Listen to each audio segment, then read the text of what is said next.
నేను తెలుగు భాషను బాగా అభిమానిస్తాను, తెలుగు బాగుండాలని కోరుకుంటా. మన రాష్ట్రాల్లో పరిపాలనే కాదు, న్యాయస్థానాల్లో తీర్పులు కూడా తెలుగులో ఉండాలని కోరుకునేటటువంటి వ్యక్తిని నేను. మరి ఇవాళ తెలుగులో ఎగ్జామ్ రాస్తే మార్కులు వస్తలేవంటే, తెలుగులో ఎగ్జామ్ రాస్తే ఉద్యోగాలు వస్తలేవంటే ఏడికి పోవాలి మనం? ఇప్పటికే న్యాయమూర్తులకు తెలుగు రాక న్యాయం అందుతలేదు ప్రజలకని నెత్తి నోరు బాదుకుంటున్నాం మనం. గ్రామాల్లో ఉన్నటువంటి ఒక్క మనిషి కూడా కోర్టు అంటే భయపడతారు, కసీర్ అంటే భయపడతారు. ఎందుకంటే వాళ్ళు ఏం మాట్లాడతారో మనకు అర్థం కాదు. మరి ఇదే ఒరవడి కొనసాగిస్తూ ఇంగ్లీష్ వచ్చినోని తీసుకుపోయి రేపు గ్రామాలలో జిల్లా కేంద్రాల్లో పనిచేయమంటే మన ఊర్లో ఉన్న ప్రజల బాధ వాళ్ళకి ఎట్లా అర్థమవుతుంది? ఖచ్చితంగా గ్రూప్ 1 ఎగ్జామ్స్ తెలుగులో రావాలి. ఏవైతే ఫండమెంటల్ మిస్టేక్స్ జరిగినాయో, కనీసం తెలుగు పేపర్ లేకుండా క్వాలిఫైయింగ్ ఎగ్జామ్ ఏదైతే పెట్టినరో ఆ బేసిస్ మీద కూడా మనం న్యాయస్థానాల్లో పోరాటం చేద్దాం. తెలుగు మీడియం వచ్చిన వాళ్ళని ఫిల్టర్ చేసేటటువంటి ఈ ప్రక్రియను కూడా ప్రశ్నిద్దాం. తప్పకుండా తెలుగు మీడియం అదేవిధంగా ఉర్దూ మీడియంలో రాసినటువంటి వాళ్ళందరికీ కూడా న్యాయం జరిగే వరకు పోరాటం చేద్దామని ఈ సందర్భంగా మీకు తెలియజేస్తూ, రాష్ట్ర ప్రభుత్వం ఇవాళ విచక్షణ రహితంగా ఏదైతే సిటీ బస్సు ఛార్జీలు పెంచిందో దాన్ని నిరసిస్తూ బీఆర్ఎస్ పార్టీ తరఫున ఇవాళ చలో బస్ భవన్ కార్యక్రమానికి పిలుపునిచ్చినాము. అక్కడ ఆర్టీసీ యాజమాన్యంతో మాట్లాడి మరి ఇదేనా మీ గవర్నమెంట్ యొక్క ఇన్నోవేటివ్ థింకింగ్ అని అడగబోతా ఉన్నాం. ఇవాళ రాష్ట్ర ప్రభుత్వం ఏం చెప్తోందంటే ఇదేదో చాలా గొప్ప పని మేము చేస్తున్నది అన్నట్టుగా మహిళలకు ఫ్రీ బస్ ఇస్తున్నామని చెప్తున్నారు. మహిళలకు ఫ్రీ బస్సును మేము స్వాగతిస్తున్నాం, కానీ మహిళలకు కూడా ఇవాళ బస్సులో సీట్లు దొరకని పరిస్థితి. మహిళలకు కూడా ఇవాళ ఇబ్బందులు ఎదురవుతా ఉన్నాయి. బస్సుల సంఖ్య పెంచండి, అట్లాగే ఏసీ బస్సులకు కూడా ఫ్రీ బస్సును అమలు చేయండి, మేము కాదనట్లేదు, మేము స్వాగతిస్తున్నాం. కానీ మహిళకు ఫ్రీ అని చెప్పి పురుషుడికి డబుల్ ఛార్జ్ చేసి పిల్లల బస్ పాస్ల ధరలు పెంచితే మరి కుటుంబం మీద భారం పడుతుందా పడదా ఇది ప్రభుత్వం చెప్పాలా. బీఆర్ఎస్ ప్రభుత్వం ఉన్నప్పుడు నెలకు 120 కోట్ల మరి గ్రాంట్ ఆర్టీసీకి ఇచ్చి ఈ సంవత్సరానికి 1500 కోట్ల గ్రాంట్ ఇచ్చి ఆర్టీసీని కాపాడుకునే ప్రయత్నం చేసినాం. మీరు ఇవాళ 2 పనులు చేస్తున్నారు. ఒకటి, ఎవరైతే పబ్లిక్ ట్రాన్స్పోర్ట్ ని ప్రజా రవాణాను వాడే పేదలు ఉన్నారో, మధ్యతరగతి ప్రజలు ఉన్నారో వాళ్ళని నడ్డి విడిచే ప్రయత్నం చేస్తున్నారు. అట్లాగే మరొక వైపు ఆర్టీసీని ప్రైవేటీకరించే ప్రయత్నం చేస్తా ఉన్నారు. కార్గో సర్వీసులు గతంలో 100 కోట్లు ఆర్జించేది సంవత్సరానికి ఆర్టీసీ కార్గో, కేసీఆర్ గారు ప్రారంభించారు కార్గో సేవలను. మరి మీ ప్రభుత్వం ఇవాళ ప్రైవేట్ వాళ్ళకు అప్పచెప్పి నెలకు 3 కోట్లకే అంటే సంవత్సరానికి 36 కోట్లకే మరి కార్గో సేవలను కూడా ప్రైవేట్ పరం చేసింది. అట్లాగే ఆర్టీసీని కూడా ప్రైవేట్ పరం చేయాలనే ఆలోచన కనబడతా ఉన్నది.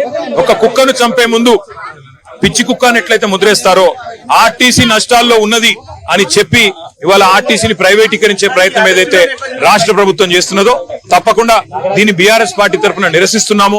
తప్పకుండా ఈ పెంచిన ఛార్జీలను వెంటనే తగ్గించాలని డిమాండ్ చేస్తున్నాము.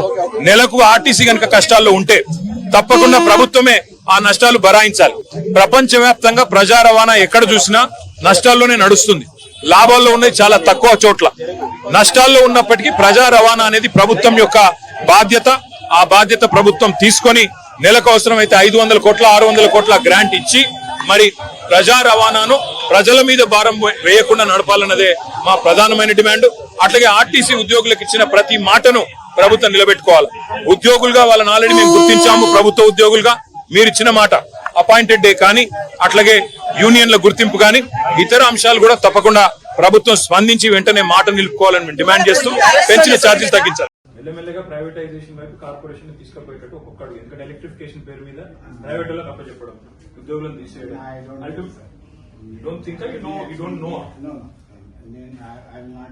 That's what I'm saying. Maybe you don't know, but looks like it's a conspiracy. ఇప్పుడు కార్గో ప్రైవేటైజ్ చేసిండ్రు, ఎలక్ట్రిఫికేషన్ పేరు మీద ప్రైవేటైజ్ చేస్తున్నారు, నెక్స్ట్ ఆర్టీసీ ప్రైవేటైజ్ చేస్తారు. ఆటోమేటిక్ ఒకటి ఏం చెప్తున్నారు, దీనికి నష్టాలు ఉన్నాయి. ఫ్రీ బస్సు పెట్టి లాభాలు వచ్చినాయని మీరే చెప్తారు, గవర్నమెంటే చెప్పారు. వాళ్ళు ఇప్పుడు నష్టాలు వచ్చినాయని చెప్తున్నారు. నష్టాల పేరు మీద ప్రైవేటైజేషన్ కార్గోని ఇచ్చేసినారు. కార్గో తర్వాత నెక్స్ట్ ఎలక్ట్రిఫికేషన్, ఆ తర్వాత మొత్తం ఆర్టీసీ. ఏమైతుంది నెక్స్ట్? అల్టిమేట్ గా స్టేట్ మొత్తం ప్రైవేటైజేషన్ ద్వంద్వంగా రాసియండి. మరి లేదు ప్రైవేటైజ్ చేయమని రాసియండి. మరి రాసియండి, నేను లేదు చేయని అట్లా చెప్పండి. మీరు చేయమని ఎట్లంటారు? మీకేం తెలుసు? మరి మీకు తెలియనప్పుడు తెలియదానండి, అంతే కదా. గవర్నమెంట్ ఇష్టం అది. ఈ రోజు వరకు మా ముందని చెప్పింది కానీ నేను అర్థం చేసుకుని అటువంటి ఆలోచన గవర్నమెంట్ ఆఫ్ ఇండియా ప్రాసెస్ ప్రకారం దాదాపు 2000 బస్సులు మనకి ఇస్తామన్నారు. సో మేము బయట పోయి చెప్పాలన్నా ఆర్టీసీ ఎండీ గారు చెప్పారు ప్రైవేటైజేషన్ జరగబోదు అని కార్మికులకు ఖచ్చితంగా హామీ ఇస్తామని చెప్పాలి. చెప్పండి సార్. చెప్పమంటారా? ఎండీ గారు చెప్తున్నారు ప్రైవేటైజ్ రాని అన్నాడు. Yes, sir. కంపల్సరీ ఉంటుంది ఆర్టీసీ ఉంటుంది చెప్పాలి. Yes, పక్కా. చెప్పండి. సరే సరే. We'll take నేను గ్రూప్ 1 ఇష్యూని ఒక తల్లిగా చూస్తున్నా, ఒక తల్లి కోణంలో చూస్తున్నా. ఎందుకంటే ఒక బిడ్డకు ఉద్యోగం వస్తే ముందు తల్లి సంతోషపడుతుంది, ఇంటిల్లిపాది సంతోషపడుతుంది.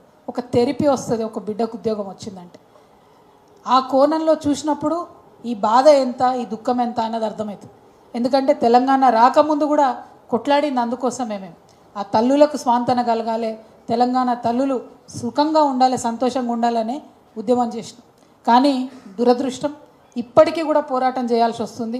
ఒక పక్క బాధ అవుతున్నప్పటికీ ఆ బాధను దిగమింగుకొని ఖచ్చితంగా కొట్లాడాల్సినటువంటి అవసరం అయితే ఉన్నది. అందులో వేరే సెకండ్ థాట్ లేదు. అశోక్ అన్న గారు చెప్పిన మీరు మాతో ఉండాలి, మాతో ఉండాలి. ముందు నుండి మీతోనే ఉన్నాం, సమయం సందర్భం చూస్తున్నాం. ముందు వస్తేనేమో ప్రభుత్వానికి అవకాశం ఇయ్యరా అంటారు, లేటుగా వస్తేనేమో మీరు మాతో రాలేదంటారు. ఈ రాష్ట్రంలో ప్రతిపక్షాలకి కొంచెం ఇబ్బందికరమైన పరిస్థితి ఉంది. ఎందుకంటే ముఖ్యమంత్రి మంచోడని ఆయనను మనం అధికారంలో కూర్చోబెడితే ఆయన మాటకారి ఉన్నాడు. పొద్దున్న లేస్తే సాయంత్రం దాకా ప్రతిపక్షాలను తిట్టుడు తప్పితే ఆయన ఏం పని చేస్తున్నాడని మాత్రం చెప్పేటటువంటి పరిస్థితి లేదు. మీరు చూసిండ్రు ఇన్ని అవకతవకలు జరిగినాయి, ఇంతమంది బాధపడుతున్నారు. ఒక్క మాట డిప్యూటీ సీఎం గారు మాట్లాడరు, ఒక్క మాట సీఎం గారు మాట్లాడరు. మామూలు విషయం కాదు ఇది. తెలంగాణ బిడ్డలంటే ఆకలినైనా భరిస్తారు కానీ అవమానాన్ని మనం భరించలేం. ఇవాళ నిరుద్యోగులందరినీ కూడా ఒక నిర్లక్ష్యంతో, ఒక తృణీకారంతో వీళ్ళదేముందులే పిల్లలు వీళ్ళేం చేస్తారు అన్నట్టుగా ప్రభుత్వం వైఖరి ఉన్నది. చూసినాం 6 నెలల నుండి మేము కూడా చూస్తున్నాం. మా వాయిస్ ఇస్తున్నాం కానీ ప్రత్యక్షంగా ముందుకు రాలేదు. కానీ ఇవాళ దిగినాం. అందుకే నిన్నటి నుంచి వారం రోజుల పాటు వరుస కార్యక్రమాలు చేస్తామని చెప్పినాం. 1 కాదు 2 కాదు. నిన్న మనం అమరవీరుల దగ్గర కార్యక్రమం తీసుకున్నాం. ఈరోజు రౌండ్ టేబుల్ పెడతా ఉన్నాం. రేపు అశోక్ నగర్ పిల్లర్ నంబర్ 21 దగ్గర వంట వార్పును కూడా చేయబోతా ఉన్నాం.